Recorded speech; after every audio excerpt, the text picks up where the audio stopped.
बच्चों, आज मैं फिर वेलकम कर रहा हूँ आपका हमारी इनऑर्गेनिक केमिस्ट्री की क्लास में। आपको पता है कि हम लोग कंपाउंड की नेमिंग कर रहे हैं, तो अब आप लोग टेबल प्लीज़ याद कर लो बार बार बार बार।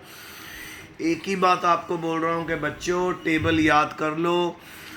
अगर टेबल याद कर लोगे तो ये कंपाउंड बहुत इजी लगेंगे आपको और बहुत अच्छे से सॉल्व कर पाओगे। फिर जैसे मैं हमेशा रिवीजन देता हूँ, आज मेरे पास 7 क्वेश्चन है आपके लिए नए। तो उससे पहले रिवीजन, ये हमारा ऑर्गेनोमेटालिक कंपाउंड होता है, बड़ी ब्रैकेट कोऑर्डिनेशन स्फीयर होता है, मेटल होता है, मेटल के साथ लाइगेंड जुड़े होते हैं और यहाँ पे चार्ज कैरी होता है अगर है तो। अगर तो चार्ज है तो एंड में हमको आयन लिखना पड़ेगा, और अगर नेगेटिवली चार्ज लाइगेंड है तो मेटल के बाद हमें 8 लगाना पड़ेगा। और प्रोसेस क्या होता है, पहले लाइगेंड्स का नंबर, फिर लाइगेंड का नाम, फिर मेटल की ऑक्सीडेशन स्टेट, और फिर उसके बाद अगर चार्ज है, पॉजिटिव है, नेगेटिव है, तो आपको आयन लिखना है। और अगर सारे लाइगेंड नेगेटिवली चार्ज्ड हैं तो आपको 8 लिखना। शुरू करें तो आइए शुरू करते हैं। पहला कंपाउंड Cl के ऊपर -1 का चार्ज होता है। टोटल यहाँ पे -4 अंदर हो गया, -2 बाहर है, तो ऑब्वियसली मेटल की ऑक्सीडेशन स्टेट यहाँ पे क्या होगी, +2। तो शुरू कर रहे हैं। टेट्रा, 4 क्लोराइडो है, टेट्रा क्लोराइडो, ठीक है, टेट्रा क्लोराइडो। अब ये मैंगनीज है, मैंगनीज से बन जाएगा बेटा मैंगनेट। मैंगनेट क्यों बन जाएगा, क्योंकि यहाँ पर नेगेटिवली चार्ज लाइगेंड है। टेट्रा क्लोराइडो मैंगनेट, मैंगनेट हो गया। फिर उसके बाद बेटा रोमन नंबर में ऑक्सीडेशन स्टेट 2 हमने निकाल ही ली है, और उसके बाद हम लिख देंगे आयन। ये हमारा ऑर्गेनोमेटालिक कंपाउंड कंप्लीट हुआ। सबसे पहले कितने लाइगेंड थे, 4। लाइगेंड का नाम क्या था, क्लोराइडो। लाइगेंड पे चार्ज क्या था, -का।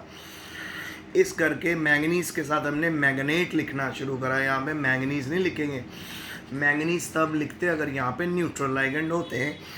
उसके बाद ऑक्सीडेशन स्टेट निकाल ली हमने, फिर आयन लिखा क्योंकि चार्ज्ड कॉम्प्लेक्स है हमारा। चलो अगला देखते हैं। अगला है टेट्रासाइनो। यहाँ पे भी -1 का चार्ज है, और यहाँ पे ऑक्सीडेशन स्टेट दोबारा से हमारे पास +2 आ जाएगी। ठीक है, शुरू करते हैं। टेट्रासायोनेटो, टेट्रासायोनेटो और टेट्रासाइनो भी बोल सकते हैं इसको।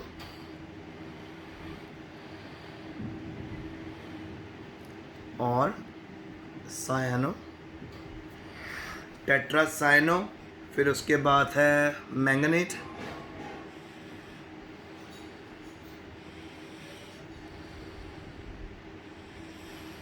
Manganate 2 ion. फिर से मैंने इसको मैंगनेट 2 आयन क्यों करा, क्योंकि हमारे पास यहाँ पे कंपाउंड के ऊपर नेगेटिव चार्ज है। समझ आ रहा है? देखो बेटा, टेबल याद कर लो, आपकी आधी क्या सारी प्रॉब्लम खत्म। बस फिर अल्फ़ाबेटिकल ऑर्डर में काम चलेगा। अब अगले हमारे पास आ गया जी। अब इस कंपाउंड में हमारे पास कार्बोनाइल लाइगेंड है। ओके।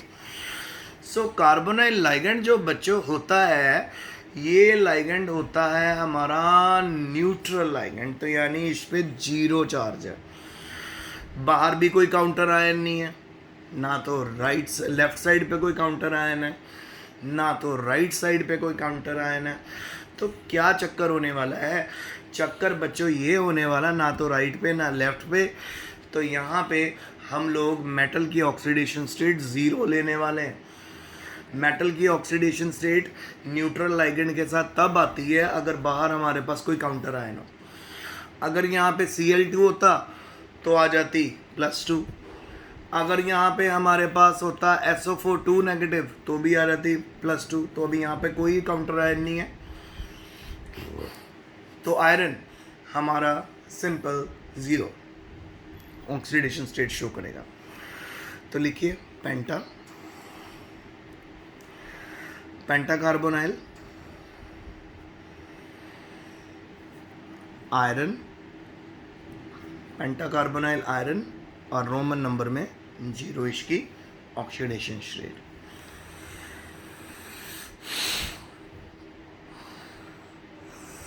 तो अभी भी जब भी हमारी कोई भी मीट क्लास लगे और अगर आप बच्चों के पास कोई भी क्वेरी है तो प्लीज़ आप मेरे को पूछ सकते हो। चलें आगे, इजी कंपाउंड चल रहे हैं। अब यहाँ पे देखो जी -1 का चार्ज है इसके ऊपर।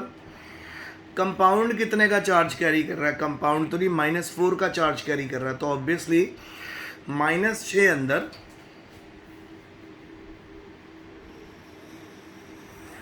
ठीक है जी, -6 अंदर और -4 बाहर है। तो ऑब्वियसली आयरन की यहाँ पे ऑक्सीडेशन स्टेट कितनी हो जाएगी? 2 + 2। नेमिंग शुरू करो। हेक्सा सायानो, और साइनेटो भी बोल सकते हैं, सायानो, हेक्सा साइनो आयरन। अब यहाँ पे देखो जी सारे के सारे लाइगेंड नेगेटिवली चार्ज हैं, क्योंकि यहाँ पे लाइगेंड्स के ऊपर माइनस का चार्ज है और सभी के सभी लाइगेंड नेगेटिवली चार्ज हैं। 6 लाइगेंड हैं मेटल के अराउंड और यहाँ पे ऑक्टाहेड्रल शेप हो जाएगी। तो अगर हम नोटिस करें कि यहाँ पे क्या, अगर हम नोटिस करें तो यहाँ पे मेटल जो हमारी आयरन है वो बन जाएगी फेरेट, क्योंकि जब भी नेगेटिवली चार्ज लाइगेंड हो तो हमने 8 लगाना है। तो फेरेट रोमन नंबर में ऑक्सीडेशन स्टेट 2, समझ आ गया। और एंड में आयन भी लिखना है। आयन क्यों लिखना है एंड में?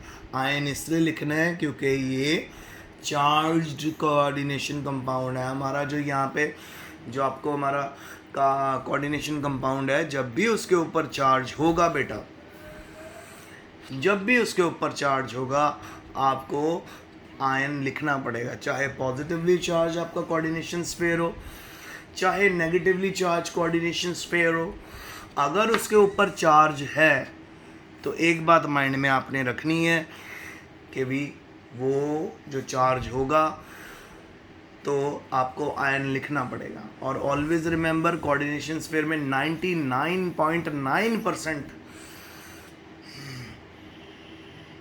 केसेस हैं जिनमें आपको चार्ज क्या मिलेगा? माइनस में।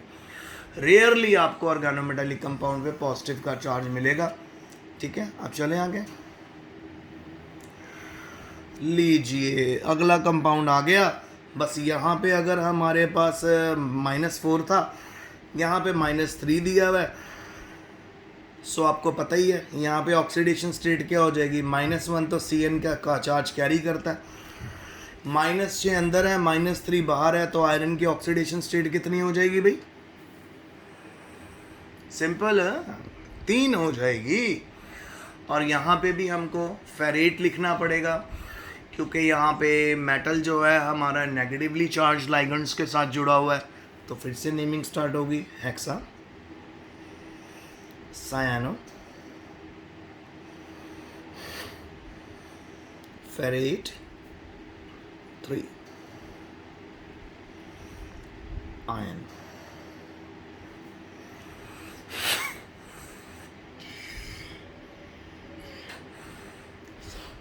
समझ आ गया? Hexacyanoferrate 3 ion. Okay जी, अगला कंपाउंड में हमारे पास -1 का चार्ज है और ये है हमारा कार्बोनाइल कंपाउंड। और यहाँ पे देखो जी हमारे पास जो लाइगेंड है वो न्यूट्रल लाइगेंड है। सो न्यूट्रल लाइगेंड के केस में जो भी आपको माइनस का चार्ज दिया होता है उसको काउंटर बैलेंस करने के लिए ऑपोजिट चार्ज आता है। सो इस केस में हमारे पास कोबाल्ट कौन सी ऑक्सीडेशन स्टेट में होगा? +1। -1 है ना बाहर, +1। और अगर ये -1 ना होता तो कोबाल्ट किस ऑक्सीडेशन स्टेट में होता? सो सिंपल तो कोबाल्ट होता जीरो ऑक्सीडेशन स्टेट में। आइए करें शुरू इसको। टेट्रा कार्बोनाइल कोबाल्ट, और रोमन नंबर में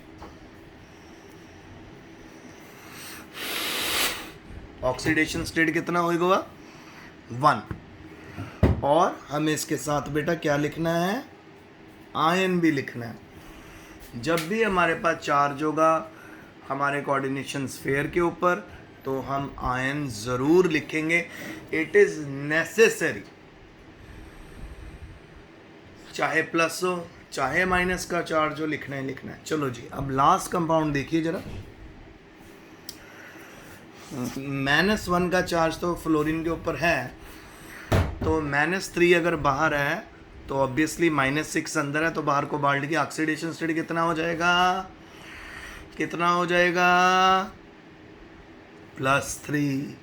और यहाँ पे हमने कोबाल्टेट बोलना है, क्योंकि बेटा आपके सामने है जितने भी लाइगेंड लगे हैं सभी लाइगेंड नेगेटिवली चार्ज्ड हैं। तो जब भी नेगेटिवली चार्ज लाइगेंड लगे होते हैं मेटल के साथ हमें 8 लिखना ही है। तो आइए शुरू करें। टेट्रा फ्लोराइडो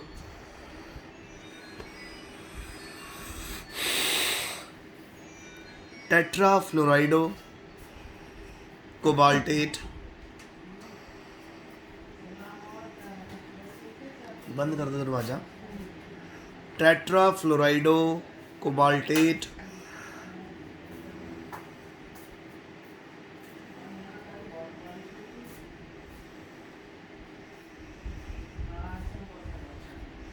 कोबाल्टेट हमारे पास ऑक्सीडेशन नंबर 3, ठीक है। और आए सो प्यारे बच्चों, ये था सेटअप। सारे मैंने आईयूपैक नेमिंग आपको करवा दी। अब थोड़ा सा ना मैं आपको आइसोमेरिज्म के बारे में बताना चाहूँगा।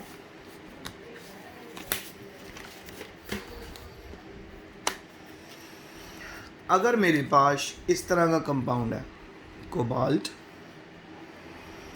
NH3 5 Br SO4, और हमें एग्जामिनर ने पूछा हो कि जी इसका आयोनाइजेशन आइसोमेरिज्म लिखो। आयोनाइजेशन आइसोमेरिज्म क्या होगा इसका? सो बेटा हमेशा रिवर्सिबल एरो से शो करना। सो आयोनाइजेशन आइसोमेरिज्म में जो लाइगेंड अंदर होता है वो बाहर, जो बाहर होता है काउंटर आयन वो लाइगेंड बन जाता है, और ये रिवर्सिबल होता है। इस करके हमें डबल हेडेड एरो शो करने का ही करने का, ठीक है। सो इसको अगर हम बात कर लें तो ये बन जाएगा कोबाल्ट NH3 5 Br बार जा चुका है, SO4 और Br नेगेटिव।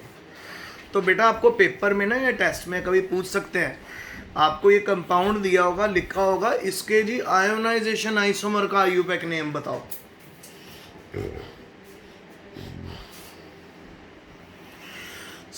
वो भी आपको करना है। और अगर बोला होगा इसका आयोनाइजेशन आइसोमेरिज्म लिखो, कितना आसान है, कितना इजी है, बस एक्सचेंज ऑफ लाइगेंड, अंदर वाला बाहर, बाहर वाला अंदर। अब जरा आपको मैं दिखाता हूं हाइड्रेट।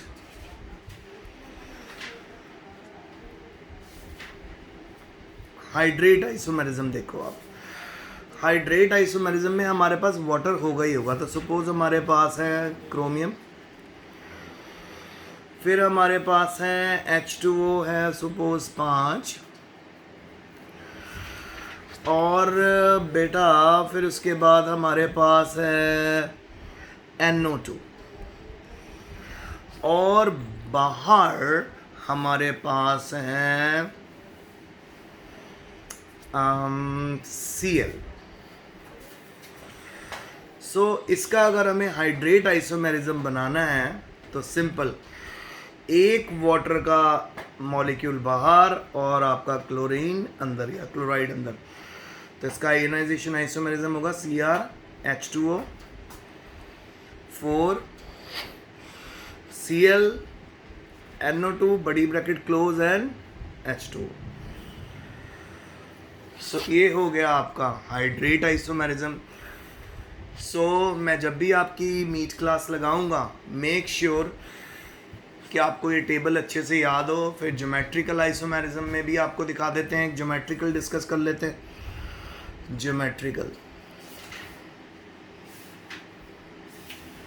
ज्योमेट्रिकल आइसोमेरिज्म, सपोज हमारे पास है कोबाल्ट, NH3 हमारे पास है 4, Cl2 है। इसको कैसे सेट करना है? बहुत आसान। कोबाल्ट बना दिया, पहले ऑक्टाहेड्रल एक की बना दो, फिर एक और कोबाल्ट बनाओ, ऑक्टाहेड्रल इसका बना दो। पहले में तो बेटा Cl इकट्ठे कर दो, NH3 भी इकट्ठे हो जाएंगे, NH3 इधर आ जाएगा, फिर एक NH3 इधर हो जाएगा। क्योंकि ये सारे साथ साथ है तो ये होगी सिस फॉर्म इसकी। ट्रांसफॉर्म में एक्सियल बॉन्ड्स में आप लोगों ने Cl लगा देना, एक Cl इधर, एक Cl इधर, फिर NH3 एंड NH3। ये होगी हमारी ट्रांस। बस ये ज्योमेट्रिकल आइसोमेरिज्म है। सो आज का लेक्चर ख़त्म हुआ।